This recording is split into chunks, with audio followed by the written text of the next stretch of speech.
So the first problem is inconsistent formatting, especially in text fields. This is the most common and most underestimated. Someone types New York with a capital N and a capital Y in one row. Someone types in New York, all lowercase, in the next. NY in the one after that, and N period Y period somewhere further down. To a human reading the list, all of those mean the same thing. To Excel's filter, to Power BI's grouping logic, to any AI tool analyzing the column, those are four completely different values.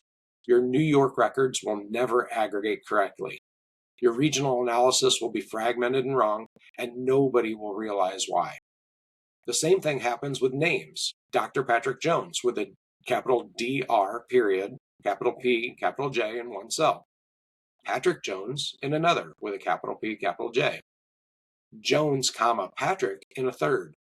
3 records, 3 different apparent people, 1 actual person. Deduplication becomes nearly impossible. Mail merges go sideways. AI-generated summaries reference the same person multiple times without knowing they're the same person. All right, problem 2. Dates stored as text instead of a date value.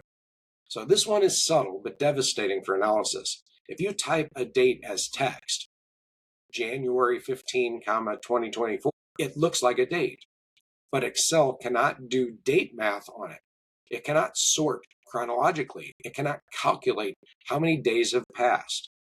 Power BI cannot trend it over time. Copilot cannot group your records by month.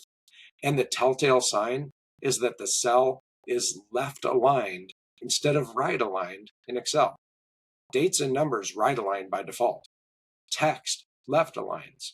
So if your dates are hugging the left side of a column, they are text, not dates. And if your timeline analysis will then show up broken.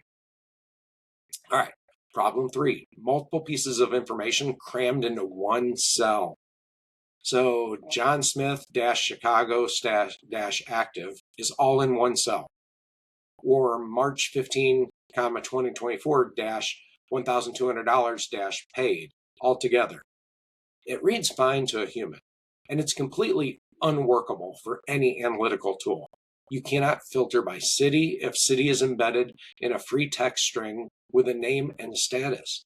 You cannot sum the revenue column if the dollar amount is sharing a cell with a date and a status flag. One piece of information per cell. It's not a suggestion.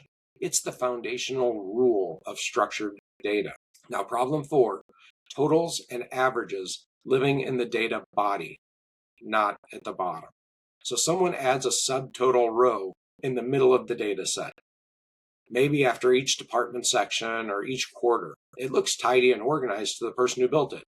But to any tool reading the data as a table, that subtitle row is just another record.